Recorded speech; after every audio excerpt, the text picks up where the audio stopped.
അല്ല, കൊല്ലം സുധി എന്നുള്ള അദ്ദേഹത്തിന്റെ മരണം, കൊല്ലം സുധി മരിച്ചു എന്നുള്ളൊരു വാർത്ത ഈ എല്ലാവരെയും ഭയങ്കര അധികം ഷോക്കിംഗ് ആയിട്ടുള്ള ഒരു ന്യൂസ് ആയിരുന്നു. എല്ലാവരെയും വിഷമത്തിലാക്കിയ ഒരു ന്യൂസ് ആയിരുന്നു. അയ്യോ, കൊല്ലം സുധി മരിച്ചോ? എല്ലാവരും വിഷമത്തോടെയായിരുന്നു ആ ഒരു കാരണം അദ്ദേഹത്തിന് ഈ പറഞ്ഞ പോലെ പബ്ലിക്കിലുണ്ടായിരുന്ന റീച്ചും പബ്ലിക്കിൽ അദ്ദേഹത്തിനുണ്ടായിരുന്ന ഒരു ഇഷ്ടവും, അതുകൊണ്ട് എല്ലാവർക്കും അതൊരു വലിയൊരു നഷ്ടം തന്നെയായിട്ട് എല്ലാവരും പറയുന്നുണ്ടായിരുന്നു ആ സമയത്ത്.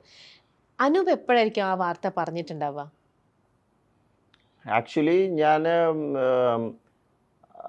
അദ്ദേഹം മരിക്കുന്ന അന്ന് രാവിലെ അറൗണ്ട് 7-8 ടൈമിൽ ഞാൻ ഒരു ട്രിപ്പിന് പോയിരുന്നു വിത്ത് ഫ്രണ്ട്സ്.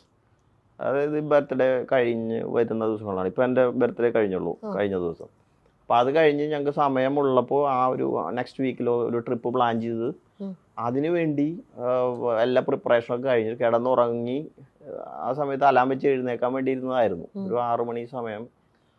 അപ്പോൾ അതിനു മുമ്പാണ് എനിക്ക് അവിചാരിതമായിട്ട് പല നമ്പേഴ്സിൽ നിന്ന് ഇങ്ങനെ കോൾ വന്നുകൊണ്ടിരിക്കുക. മോർണിംഗ് അല്ല രാത്രി മുതൽ വരുന്നുണ്ട്. അപ്പോൾ ബേസിക്കലി ഞാൻ ഇങ്ങനെ അറിയാത്ത നമ്പർ രാത്രി ഒന്നും എടുക്കാറില്ല. മെജോറിറ്റി കേസിൽ സ്റ്റാർ മാജിക്കുന്ന സമയത്ത് അറിയാത്ത നമ്പർ ഒന്നും എടുക്കാറില്ല. അത്രയും ഇതുള്ളവർ എനിക്ക് വാട്സപ്പിൽ മെസ്സേജ് ചെയ്യുമോ എന്തെങ്കിലും ഉണ്ടാകും. കാരണം അത്രയും കോൾസ് വരാറുണ്ടായിരുന്നു. ചില സമയത്ത് നമ്പർ ലീക്കായിട്ട് വരാറുണ്ട്. അപ്പോൾ ചിലപ്പോൾ ഓഫീസിലൊക്കെ കണക്ട് ചെയ്ത് വരുന്നത്, ചിലപ്പോൾ UAE എന്നൊക്കെ വിളിക്കുന്ന ആൾക്കാരാണ്. പക്ഷെ ഞാൻ എടുക്കാറില്ല. അത്രയും വേണ്ട ആൾക്കാരൊക്കെ മെസ്സേജ് അയക്കും. അപ്പോൾ ഇതുപോലെ 2-3 കോൾസ് ഇങ്ങനെ വന്ന് കിടന്നു, ഞാൻ എടുത്തില്ല. അപ്പോൾ എൻ്റെ ഒരു ക്ലോസ് ഫ്രണ്ട് എന്നെ വിളിക്കുന്നു, അവൻ്റെ കോൾ വരുന്നു, അവനെ റിപ്പീറ്റ്ലി വിളിച്ചോണ്ടിരിക്കുക. അപ്പോഴാണ് ഞാൻ കാണുന്നത്. അപ്പോൾ ഉറക്കത്തിൽ ഞാൻ എടുക്കുമ്പോൾ പറയുന്നു, എടാ ഒരു ആക്സിഡൻ്റ് ഉണ്ടായിട്ടുണ്ട്, കൊല്ലം സുധി കുറച്ച് ക്രിട്ടിക്കലാണ്, അപ്പോൾ കൂടെ ബിനു അടിമാലി ഉണ്ട്, അങ്ങനെയാണ്, ഹോസ്പിറ്റലിലാണ്, ഇങ്ങനെ ഒന്ന് നീ സംസാരിക്കണം, കുറേ പേര് നിന്നെ ട്രൈ ചെയ്യുന്നുണ്ട് ഹോസ്പിറ്റലിൽ നിന്ന് പറഞ്ഞു. അപ്പോൾ ഓക്കെ. അതിൻ്റെ തലേദിവസത്തെ കാര്യം എന്താണെന്ന് വെച്ച് കഴിഞ്ഞാൽ അതിൻ്റെ ഒരു 3 days മുമ്പ് ഞങ്ങൾക്ക് ഷൂട്ട് ഉണ്ടായിരുന്നു. ഷൂട്ട് കഴിഞ്ഞ് ഇന്നൊരു ഇവൻറ്റ് നമ്മുടെ കോഴിക്കോട് ഹാപ്പൻ ചെയ്യുന്നുണ്ട്. അപ്പോൾ സാറിൻ്റെ അടുത്ത് പറഞ്ഞു സ്റ്റാർ മൈക്കിൽ ആരെങ്കിലുമൊക്കെ ഒന്ന് കണക്ട് ചെയ്ത് വിടണം എന്ന് പറഞ്ഞു. ഒരുപാട് പേര് അതിനകത്ത് നമ്മൾ സംസാരിച്ചു. പലരും വരുന്നുണ്ടായിരുന്നില്ല. ചിലവർക്ക് ഡേറ്റ് പ്രശ്നം, ചിലവർക്ക് യാത്ര ചെയ്യാൻ പ്രശ്നം, അങ്ങനെയൊക്കെ പറഞ്ഞ് പലരും മാറി. അവസാനമാണ് സുധിച്ചേട്ടൻ അതിനകത്ത് അലൈനാവുന്നത്. ബിനു അടിമാലി ഉണ്ടെന്ന് പറഞ്ഞപ്പോൾ സുധിയും കയറി. അങ്ങനെ വന്ന് അപ്പം എന്നെ പോകുമ്പോൾ എന്നെ വിളിക്കുന്നുണ്ട്. വിളിച്ചു, അനുപേട്ടാ ഞാൻ പോവാണേ, പോയി ഷോ ഒക്കെ അറ്റൻഡ് ചെയ്ത് വരാം. ഞാൻ അപ്പോഴേ പറഞ്ഞു പഴയ ജഗദീഷൊന്നും പോയി കാണിക്കരുത്, ഇവിടെ മര്യാദയ്ക്ക് പോയി സംഭവമൊക്കെ ചെയ്യണം. അപ്പോൾ അതിന് ശേഷം എല്ലാവരും പറഞ്ഞു എൻ്റെ അടുത്ത്, സുധി ഭയങ്കരമായിട്ടൊന്ന് പെർഫോം ചെയ്തൊരു സ്റ്റേജായിരുന്നു അത്. ഭയങ്കര കയ്യടിയായിരുന്നു. പുള്ളി സിംഗിളായിട്ടൊന്ന് പെർഫോം ചെയ്ത് ഒരുപാട് അവിടെ കയ്യടി വാങ്ങി എന്നൊക്കെ പറഞ്ഞു. അപ്പോൾ അതെല്ലാം ഇത് കഴിഞ്ഞിട്ടാണ് ഞാൻ അറിയുന്നത്. അപ്പോൾ ഞാൻ പറഞ്ഞു ഓക്കെ. അപ്പോൾ അവിടെ പോകുന്നു. രാത്രി എനിക്ക് ഇപ്പോഴും ആ മെസ്സേജ് ഇപ്പോൾ കിടപ്പുണ്ട് എനിക്ക്. അവിടെ എല്ലാവരും കൂടെ നിന്ന് ഫോട്ടോ എടുത്തിട്ട് എനിക്ക് അയക്കുന്നത് അവിടെ നിന്ന് യാത്ര ചെയ്യുന്നതിന് മുമ്പ്. അപ്പോൾ അടിമാലിയും ബാക്കിയെല്ലാം കുറച്ച് ആർട്ടിസ്റ്റൊക്കെ ആയിട്ട് എനിക്ക് ഫോട്ടോ ഇട്ടിട്ടുണ്ട്. ആ ഫോട്ടോ ഞാൻ കണ്ട് രാത്രി അതിൻ്റെ എന്തോ പറഞ്ഞു വെച്ചു. അതിന് ശേഷമാണ് ഞാൻ ഈ ഇൻസിഡൻറ്റിനെ പറ്റി അറിയുന്നത്. അപ്പം ഞാൻ ആദ്യം കേട്ടപ്പോൾ കുഴപ്പമില്ല, ഉറക്കത്തിൽ നിന്ന് എണീറ്റ് വരികയാണ്. അപ്പോൾ കുഴപ്പമൊന്നും ഉണ്ടാവില്ല, ഓക്കെ ആയിരിക്കും. അപ്പം നമ്മൾ അങ്ങനെ ആശ്വസിക്കാനാണ് ശ്രമിക്കുന്നത്. അപ്പം നമ്മൾ അങ്ങനെ അത്ര ക്രിട്ടിക്കൽ ചിന്തിക്കുന്നില്ല. അപ്പോൾ അവിടെ നിന്ന് തന്നെ വിളിക്കുന്നു, ഹോസ്പിറ്റലിലാണ്, വെന്റിലേറ്ററിലേക്ക് കയറ്റി, എന്തൊക്കെയോ പ്രശ്നങ്ങളുണ്ട്, പുറത്ത് ഞാൻ കണ്ടു സംസാരിച്ചു എന്ന് പറഞ്ഞു. അപ്പോൾ എനിക്ക് കുറച്ച് ആശ്വാസമായി. കണ്ട് സംസാരിച്ച ആളല്ലേ, പിന്നെ അങ്ങനെ കുഴപ്പമൊന്നും ഉണ്ടാവില്ല. അതിന് 10 മിനിറ്റ് കഴിഞ്ഞപ്പോഴും ചേട്ടൻ പോയി എന്നൊക്കെ പറഞ്ഞു. ഞാൻ പെട്ടെന്ന് എനിക്ക് എന്താണെന്നൊന്നും മനസ്സിലായില്ല. പകുതി ഉറക്കത്തിൻ്റെ മൂടും എല്ലാം കൊണ്ടും ഒരു മരവിപ്പായിരുന്നു. ശരി, കുറേ നേരം ഒരു മരവിപ്പായിരുന്നു. അപ്പം ഞാനതിങ്ങനെ ഇരുന്ന് ആലോചിച്ചു, എന്ത് ചെയ്യാം, ഒന്നും പിടികിട്ടുന്നില്ല. അപ്പം ഞാൻ പെട്ടെന്ന് ആരെങ്കിലും വിളിക്കണമല്ലോ എന്നൊക്കെ വിചാരിച്ചു. സമയം ഇങ്ങനെ വെളുത്തുകൊണ്ടിരിക്കുന്നേ ഉള്ളൂ, ആരെ വിളിക്കും പെട്ടെന്ന് എന്നൊക്കെ വിചാരിച്ചു. അങ്ങനെയാണ് ഞാൻ നമ്മുടെ ഇവിടെ ഏതെങ്കിലും ആർട്ടിസ്റ്റോ നമ്മുടെ കൂടെയുള്ള ആൾക്കാരോ, അപ്പോൾ നമ്മുടെ കൂടെയുള്ള മിക്കവാറും ആൾക്കാർ പലരും കൊച്ചിയിലില്ല, ക്രൂ.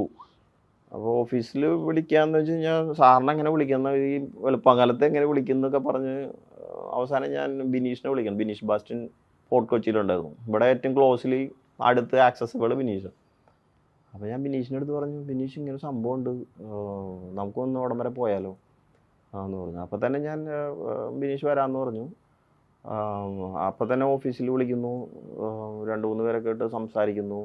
അപ്പോൾ അവിടുത്തെ ഡ്രൈവേഴ്സൊക്കെ ഉണ്ടായിരുന്നു, ഫ്ലവേഴ്സിൻ്റെ ഡ്രൈവർ ഉണ്ടായിരുന്നു. അപ്പോൾ അവരുടെ കൂടെയുള്ള അറ്റാച്ച് ചെയ്തിട്ടുള്ള വേറെ ഡ്രൈവേഴ്സ് പിന്നാലെ വന്നു, അവരൊക്കെ എൻ്റെ അടുത്ത് സംസാരിക്കുന്നുണ്ട്. അവിടെ എത്തുന്നത് വരെ എനിക്ക് എന്തൊക്കെയോ സംഭവിക്കുന്നു, ഒന്നും മനസ്സിലാവുന്നില്ല. പലരും വിളിക്കുന്നു. അപ്പോൾ എന്നെയാണ് ഏൽപ്പിച്ചിരിക്കുന്നത് സുധിയുടെ വീട്ടിൽ അറിയിക്കാൻ. അപ്പോൾ അപ്പോൾ ഞാൻ വണ്ടിയിലിരിക്കുന്നുണ്ട്. അപ്പം ഞാൻ സാധാരണ എല്ലായിടത്തും സെൽഫ് ഡ്രൈവ് ചെയ്താൽ പോകാറ്, കമ്പനിയിൽ നിന്ന് വണ്ടി എടുത്തില്ല. അപ്പോൾ ബിനീഷ് വന്നതുകൊണ്ട് ബിനീഷിൻ്റെ വണ്ടി ഞാൻ കയറിയിരുന്നു. അപ്പോൾ എനിക്കൊരു കംഫർട്ടബിൾ ഒരാളും വേണം സംസാരിച്ച് പോകാൻ വേണ്ടി, ഷെയർ ചെയ്ത് പോകാൻ വേണ്ടി. അപ്പോൾ ഞാനിങ്ങനെ ഇരിക്കുകയാണ്. അപ്പോൾ എൻ്റെ അടുത്ത് ഹോസ്പിറ്റലിൽ നിന്ന് പറഞ്ഞു, പോയി ഇനിയൊന്നും ചെയ്യാനില്ല, ചേട്ടൻ ഔദ്യോഗികമായിട്ടും അവരെ അറിയിക്കണം എന്ന് പറഞ്ഞു. അപ്പോൾ ഇത് എങ്ങനെ അറിയിക്കും എന്നുള്ളതാണ് കാര്യം. സുധി ചേട്ടൻ എപ്പോഴും ഷൂട്ടിൻ്റെ ഇടയ്ക്ക് തന്നെ കട്ട് ചെയ്ത് കഴിഞ്ഞാൽ അപ്പോൾ പോയി നേരെ വിളിക്കും, ഭാര്യ വിളിച്ചിട്ടുണ്ട്, മകൻ വിളിച്ചിട്ടുണ്ട് എന്നൊക്കെ പറയുന്ന ആളാണ്. അപ്പോൾ രാവിലെ 6 മണിക്ക് വിളിച്ച് ഞാൻ എങ്ങനെ പറയും ഇത്? അപ്പോൾ എനിക്കൊരു പിടിയും കിട്ടുന്നില്ല. ഞാൻ കൈയൊക്കെ കുറച്ച് വിറച്ച് കുറച്ച് നേരമൊക്കെ ഇരുന്ന്. അപ്പോൾ ഞാൻ കൊടുങ്ങല്ലൂർ പോയിക്കൊണ്ടിരിക്കുക. കൊടുങ്ങല്ലൂരായിരുന്നു, ഹോസ്പിറ്റലിലാണ് സുധിയുള്ള ആ സമയത്ത്. ഞാൻ പോകുന്ന സമയത്ത് കോൾ ചെയ്യുന്നു. അപ്പോൾ ആദ്യം രേണു തന്നെ എടുക്കുന്നതെന്ന് തോന്നുന്നു, രേണു തന്നെ എടുത്ത്. അപ്പോൾ രേണു എടുത്തതിന് ശേഷം ഞാൻ പറഞ്ഞു, സുധിക്കൊരു ആക്സിഡൻറ്റ് പറ്റിയിട്ടുണ്ട്, കുഴപ്പമുണ്ടല്ലോ, ഞാൻ ഹോസ്പിറ്റൽ വരെ പോവാണ്, ബാക്കി കാര്യങ്ങൾ അറിയിക്കാം, കുറച്ച് ക്രിട്ടിക്കലാണ് എന്നൊക്കെ പറഞ്ഞു വെച്ചു. അപ്പോൾ അതിനുശേഷം പെട്ടെന്ന് അവർ പേടിച്ചു. ഞാൻ പറഞ്ഞു കുഴപ്പമില്ല, ഞാൻ അവിടെ പോയിട്ട് എല്ലാം ടേക്ക് കെയർ ചെയ്തതിന് ശേഷം വിളിക്കാം. പക്ഷേ എനിക്ക് ഒറ്റയടിക്ക് പറയാൻ പറ്റുന്നില്ല, മരിച്ചു പോയെന്നൊക്കെ ഇങ്ങനെ ഇത്രയും വെളുപ്പാങ്കാലത്തൊക്കെ പറയാൻ പറ്റുക. അപ്പോൾ ഞാൻ വിചാരിച്ചു അവിടെ ആരെങ്കിലും അടുത്ത് ഉള്ള ആൾക്കാരെ അസൈൻ ചെയ്ത് ഡയറക്റ്റ് പോയി പറയാമെന്നൊക്കെ വിചാരിച്ചപ്പോൾ ആരെയും ആക്സസിബിൾ ആയിട്ടില്ല. ആ സമയത്ത് ഐശ്വര്യ ഉണ്ടായിരുന്നു, നമ്മുടെ സ്റ്റാർ മാജിക്കിൽ. ഐശ്വര്യ കുറച്ച് ഓടിയെത്തുന്നത് കൊണ്ട് അതൊരു കുറച്ച് ബുദ്ധിമുട്ടായി എനിക്ക് തോന്നി. അപ്പോൾ ആർക്കും വീട് അറിഞ്ഞൂടാ കറക്റ്റ്.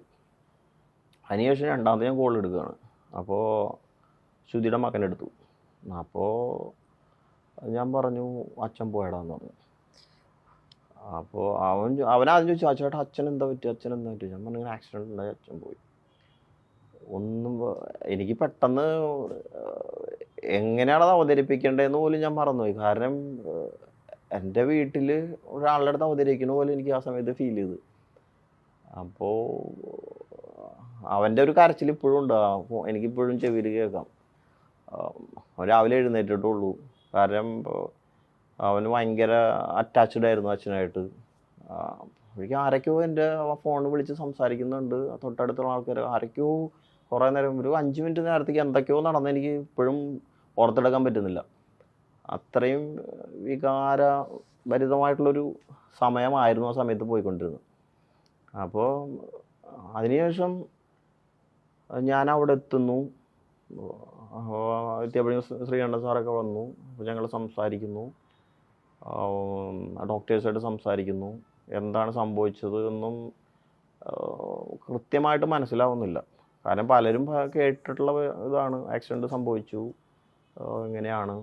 അപ്പോൾ വീട്ടിൽ നിന്ന് വിളിക്കുന്നു. അത് കഴിഞ്ഞ് രേണു എന്നെ വിളിക്കുന്നു, ചേട്ടാ എന്താ സംഭവിച്ചത്, ഞങ്ങൾക്ക് ആരുമില്ല, ഇനിയിപ്പോൾ എന്താ? ഞാൻ പറഞ്ഞു, ഞാനിപ്പോൾ ഹോസ്പിറ്റലിലെത്തും, എത്തിയതിന് ശേഷം പറയാം എന്നൊക്കെ പറഞ്ഞു. എനിക്ക് ആക്ച്വലി അവരെ ഹാൻഡിൽ ചെയ്യാൻ വളരെ പാടായിരുന്നു. അപ്പോഴേക്കും ഞാൻ ഐശ്വര്യനെ അവരെ വീട്ടിലേക്ക് എത്തിക്കുന്നു, അവരെ ടേക്ക് കെയർ ചെയ്യാൻ പറയുന്നു. നെക്സ്റ്റ് എന്താന്ന് ഒരു കാര്യങ്ങളും നമ്മൾ ഏറ്റെടുത്തിട്ടില്ല, എന്താ ചെയ്യേണ്ടതെന്ന് പോലും അറിയത്തില്ല. അപ്പോൾ കിച്ചുവാണ് എന്നെ ഇങ്ങനെ വിളിച്ചുകൊണ്ടിരിക്കുന്നത്. കിച്ചുവിനെ എനിക്ക് ആശ്വസിപ്പിക്കാൻ പറ്റുന്നില്ല. കിച്ചു അത്രയ്ക്കും അച്ഛനായിട്ട് അറ്റാച്ച്ഡ് ആയിരുന്നു. കാര്യം ഷൂട്ടിനൊക്കെ വരുമ്പോൾ മിക്ക സമയത്തും കിച്ചു ഉണ്ടാവും. ഫ്ലോറിലേക്ക് വന്നില്ലെങ്കിൽ പോലും ട്രാവൽ ചെയ്യുന്നതും ഈ അവസാന നാളുകളിലൊക്കെ സൂചിച്ചാടിൻ്റെ കൂടെ ഡ്രൈവ് ചെയ്ത് വന്നിരുന്ന കിച്ചുവായിരുന്നു. അപ്പോൾ അവനിങ്ങനെ സംസാരിക്കേണ്ട, ഇനി ഞാൻ എന്ത് ചെയ്യും ചേട്ടാന്ന് ചോദിച്ചിട്ട് നമുക്ക് ആ സമയത്ത് റിപ്ലൈ ഇല്ല പലതിനും. നമ്മൾ തന്നെ ഒരു പ്രോഗ്രാമിന് വിട്ടിട്ട്, കമ്പനി പ്രോഗ്രാം തന്നെയാണല്ലോ, അപ്പോൾ നമ്മളതിൻ്റെ റെസ്പോൺസിബിളാണ്, അവരെ ടേക്ക് കെയർ ചെയ്യേണ്ട ജോലി നമ്മുടെയാണ്. അതിലൂടെ പോകുമ്പോഴാണ് നമുക്ക് മനസ്സിലാവത്തുള്ളൂ എത്ര ഡീപ്പാണത്. എനിക്കത് ഇപ്പോഴും മനസ്സിൽ കിടക്കുന്ന ഒരു ഇൻസിഡൻ്റ്. അതുകൊണ്ടാണ് എനിക്ക് ഒരുപാട് ഓർത്തെടുക്കാതെ തന്നെ പറയാൻ പറ്റുന്നു. പിന്നെ ഞങ്ങൾ അവിടെ കയറി കാണുന്നു, അപ്പോഴേക്കും കുറച്ച് ആൾക്കാരൊക്കെ വന്നു. എല്ലാം അതിൻ്റെതായ പെട്ടെന്ന് കാര്യങ്ങളൊക്കെ നടക്കുന്നുണ്ടായിരുന്നു. ഒരുപാട് പേര് വരുന്നു, കാണുന്നു. ഞാൻ നേരെ അതിനുശേഷം എന്നെ ഡോക്ടർ പറയുന്നു കാണണമെന്ന് വിചാരിച്ചു. അപ്പോൾ ഞാൻ കാണണമെന്ന് പറഞ്ഞു. കണ്ട് അപ്പോൾ മോർച്ചറിയിലായിരുന്നു. കയറുന്നു. അനൂപ് ചെന്നപ്പോൾ മോർച്ചറിയിലായിരുന്നു. മോർച്ചറിയിലായിരുന്നു. അപ്പോൾ അങ്ങോട്ട് മാറ്റിയിരുന്നു. അതൊക്കെ പെട്ടെന്നായിരുന്നു. അപ്പോൾ ഇല്ല, നമ്മളത് 2 ദിവസം മുമ്പ് കണ്ട അതേപോലെ തന്നെ ഒരാൾ കിടക്കുന്നു. എനിക്ക് ആക്ച്വലി അത് കൺട്രോൾ ചെയ്യാൻ പറ്റുന്നുണ്ടായിരുന്നില്ല. വിനീഷാണ് എന്നെ പിന്നെ ചേർത്ത് പിടിച്ച് പുറത്ത് കൊണ്ടുപോയത്. ഇപ്പോഴും ആ സിറ്റുവേഷൻ എൻ്റെ മനസ്സിലുണ്ട്, കണ്ണിലുണ്ട് ഇപ്പോഴും.